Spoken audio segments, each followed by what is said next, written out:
today we have the pleasure of interviewing Patrick. Do you want to tell us a little bit about yourself? Yeah, my name's Patrick.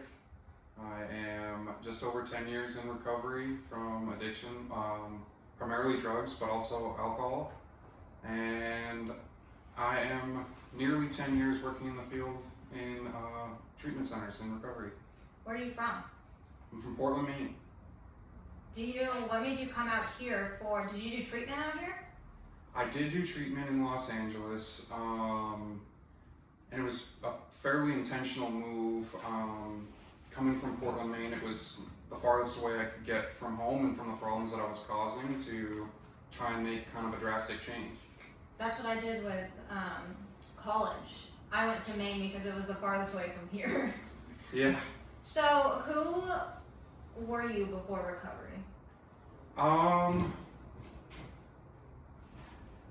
Not much good stuff. Yeah. That can be a long question to answer, but I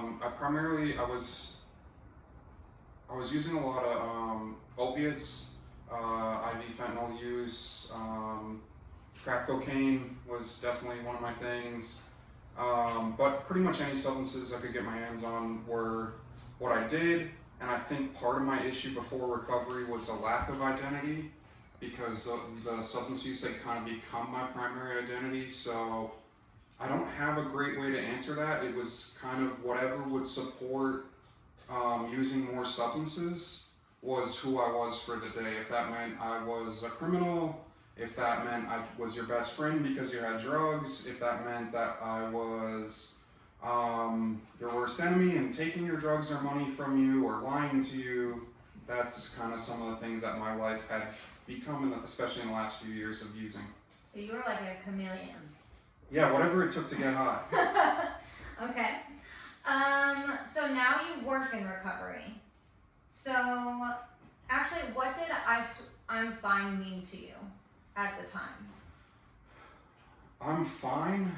I actually like that name a lot because I think in a negative light, I would use it throughout my addiction when it's like everyone else can see what's wrong with me besides myself when I didn't have any clarity on drugs. So like mom or dad or even some of my best friends, people that care about me would be like, hey, like something's up, I think you have a problem, or do you want to talk to us about it today? And I'm fine. At that point, I'm telling them I'm fine, I'm good, I got this under control. Again, just whatever answer is, I'm fine, I just want to get back to my drugs. Yeah. And then it's funny because you can kind of spin that into like the realization through getting clean was that like I wasn't fine, I didn't have it under control, and really what I'm seeking all day long is to just actually like from my internal being and like feeling really authentically like I just wanted to feel fine, and I couldn't find that any other way besides drugs for a long time. Okay. So then getting sober, was it more difficult to get sober or more difficult to figure out who you were after sobriety and taking away addiction? I mean, getting sober is a challenge and it's scary, but I could get sober 1,000,001 times over. I can go a day without using drugs. I can be sick and miserable and not feeling good and detoxing. But I think it really, what I've been surprised with was the challenge afterwards, at like all the work ahead and the maintenance that it took to maintain being sober and actually feeling like an improved quality of life. Okay. Did you get sober the first time? No. Or did you? No. It's tough to put a number on the amount of attempts at sobriety I made because some of them were very unprofessional settings. Like I had been in treatment a handful of times, and those were like some pretty solid attempts at sobriety that failed a few times over. But there was a lot of times even on my own without even reaching out for help or kind of seeking support that I would wake up and be like, I'm just done today, I'm not going to use again. I'll go sick a couple days at home from the drugs and staying off of them. and just trying to be like, let me just see if I can't use anymore, and like I know this is a problem, but I don't want to put any work into getting better, and I don't want to talk about a problem. Yeah, that sounds like me. Yeah. Yeah. So now you work in treatment. Yeah. So what made you initially want to get into this field? I think part of that was knowing, for a long time, like I said, I struggled kind of knowing who I was, what my identity was.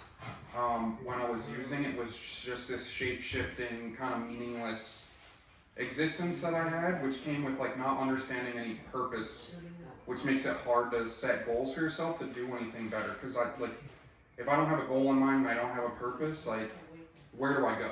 Yeah. Why would I want to do better if I didn't feel like I had a purpose?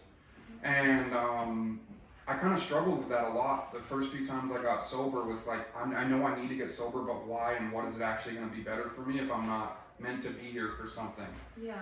And my last relapse and then intro to recovery was I relapsed for one night in a sober living. I ended up in the ICU for 2 months with failed kidneys, with a lot of doctors and family members fighting to save my life.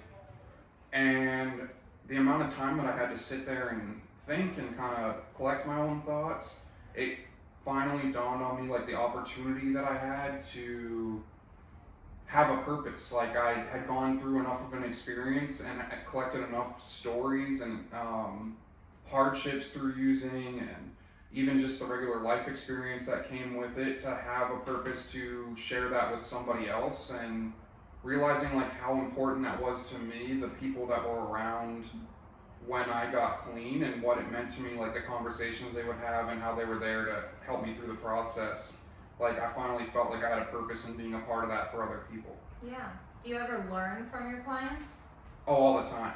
I don't think anyone, the cool thing about recovery is that an addiction is that it affects everyone kind of blindly. Like I don't think it discriminates any one particular person, any particular financial status, race, sex, religion. Like it's all touched by addiction and vulnerable to that. And so it's an awesome place to work at in recovery, that you constantly do get to learn, because I'm meeting people of all different walks of life, like coming in with a similar goal. So that gets us on the same page for a conversation, but I have something to learn from everybody here. Yeah, definitely. So what would you say to the person that's at home watching this and they're not sure whether or not to go into treatment, or they're struggling with their identity and they're just kind of on the fence? I can't say it enough that probably the person watching this on the other side won't believe me, but at a certain point you just gotta go. Dive in with both feet. There's a lot of wonderful people, and there's a lot of people that really struggled with things that we can't even fathom, and things that I even think were worse than me or worse than you, like that all achieved sobriety, all achieved some extra level of happiness and comfort in their life through settings like this, and through getting into recovery and making a choice to change. And you don't get to benefit from that if you don't ever start. Yeah. It's like, it's similar to working out. It's like, I can want to be buff and like look fit every single day and have my mind set on it, but if I never get into the gym, I'm just wishing that that's what my life would become. So it starts with a choice to just do it and put some action into it, and what you want is achievable. That was a good analogy. I like that one. Yeah. Yeah. Thanks. Okay, two questions left. The first one, what is one of like the cheesy AA/NA slogans that you absolutely hated or didn't like hearing before, that actually now you catch yourself saying it because it actually does work and you're like, oh, there's two really common ones that like at first I heard so much and I just hated it every time, but one day at a time and easy does it, because to me both of those broke down like one day at a time to me, I was like, I can't even make it another minute. So like telling me one day at a time, it's like, that's not that easy, dude. Yeah. So like, I was like, I need like 1 second, 1 minute at a time sometimes, because one day, like 24 hours, a lot can happen. And that's still like really challenging at first. The more time I put under my belt, I start to understand one day at a time, and I appreciate the saying for what it is. Easy does it. It's just a similar an example that I was like, no matter how many times I heard, like, just keep it simple, just follow the advice, it'll be easy. I was like, it's not, it's very hard. And it felt like overwhelming and very challenging at first, so I didn't want to hear how easy it was or how easy I could make it. And the truth is, the more momentum I built towards recovery, the more work I put in, it did get easier. Yeah, I like that. All right, last thing. Tell us something interesting about yourself.